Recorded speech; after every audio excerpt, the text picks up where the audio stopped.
भारत माता की जय। आदरणीय मोदी जी, मुख्यमंत्री योगी आदित्यनाथ जी और उत्तर प्रदेश के उद्योग मंत्री जी, मैं आपसे कुछ बात करना चाहता हूं। जिस कंपनी के बारे में मैं आपसे बात करने जा रहा हूं वो कंपनी है व्यूनाउ, जो कि आईटी इंफ्रास्ट्रक्चर कंपनी है और उत्तर प्रदेश में और अपने पूरे देश के अंदर एस डाटा सेंटर लगा रही है। जैसा कि आपको विदित होगा कि कंपनी पर ईडी की रेड होती है और ईडी ये कह रही है कि कंपनी ने पब्लिक के साथ धोखा किया है 2200 करोड़ रुपए का। तो मैं आपसे ये कहना चाहता हूँ, आपके संज्ञान में ये लाना चाहता हूँ, मैं भी उस कंपनी में एक चैनल पार्टनर हूँ। मैंने भी उस कंपनी में कुछ पार्टिकल लिए हैं जिसका कंपनी मुझे समय पर रेंट दे रही थी। लेकिन जैसा ईडी ने 17 अक्टूबर में जब रेड डाली है, उसके बाद से ही हमारा रेंट आना बंद हुआ है। कंपनी ने हमारे साथ कोई भी धोखा नहीं किया है। जब तक कंपनी ने जिस समय कहा उसी समय पर हम लोगों का रेंट आता रहा है। अकेला मैं ही नहीं, ऐसे 1.25 लाख लोग हैं। अगर आप उनसे भी ये बात पूछेंगे तो वो भी यही बात कहेंगे, और आप चाहें तो कोर्ट में भी हमें पेश कर सकते हैं और हम बता सकते हैं कि कंपनी ने हमारे साथ कोई फ्रॉड नहीं किया है। बस मैं आपसे यही कहना चाहता हूं, जैसे आप मन की बात करते हैं वैसे ही मैं अपने मन की बात आप तक पहुंचाने की कोशिश कर रहा हूं। ईडी कहती है कि हम पब्लिक को बचा रहे हैं, और मैं कहता हूं आप पब्लिक को बचा नहीं रहे हैं, आप पब्लिक को मार रहे हैं। उसका रीजन है बहुत बड़ा, क्योंकि बहुत सारे लोगों ने लोन ले रखा है जिसकी किस्तें बाउंस हो रही हैं।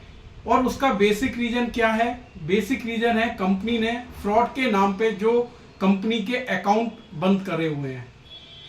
तो ये समझने की बात है, और कंपनी का मालिक कोर्ट में, सुप्रीम कोर्ट में रिक्वेस्ट करता रहा कि हमारे अकाउंट सिर्फ ओपन कर दीजिए, मुझे लोगों का ड्यूज देना है। तो मैं ये बार बार आपसे इसीलिए संज्ञान में लाने की कोशिश कर रहा हूं कि आप इस चीज पर विचार विमर्श करिए, और आप चाहें तो 1.25 लाख लोग जो कंपनी के साथ जुड़े हुए हैं वो कोर्ट में पेश होने को तैयार हो जाएंगे कि कंपनी ने हमारे साथ कोई फ्रॉड नहीं किया है।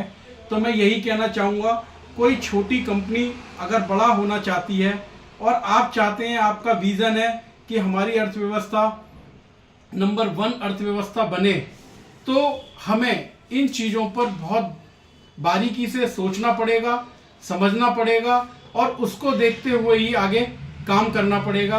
मेरी आपसे करबद्ध प्रार्थना है कि आप इस मैटर को अपने संज्ञान में लाइए। इस पे जो कार्रवाई चलनी है कंपनी के ऊपर, उस कार्रवाई को आप करते रहिए। लेकिन जो 1 से 1.25 लाख लोग हैं जिसका रेंट और जो उनकी सिविल डाउन हो रही है, उनका लोन नहीं जा पा रहा है, तो इसको संज्ञान में रखते हुए कंपनी को हमारे ड्यूज देने दीजिए, और कंपनी की आगे की जो भी आपको कार्रवाई करवानी है, जो भी करना है, वो आप करते रहने दीजिए। तो मैं बस आपसे यही कहना चाहूँगा, 1.25 लाख लोगों की फैमिली, उनके रोजगार, उनके परिवार, सब पे बहुत बड़ा असर पड़ने वाला है।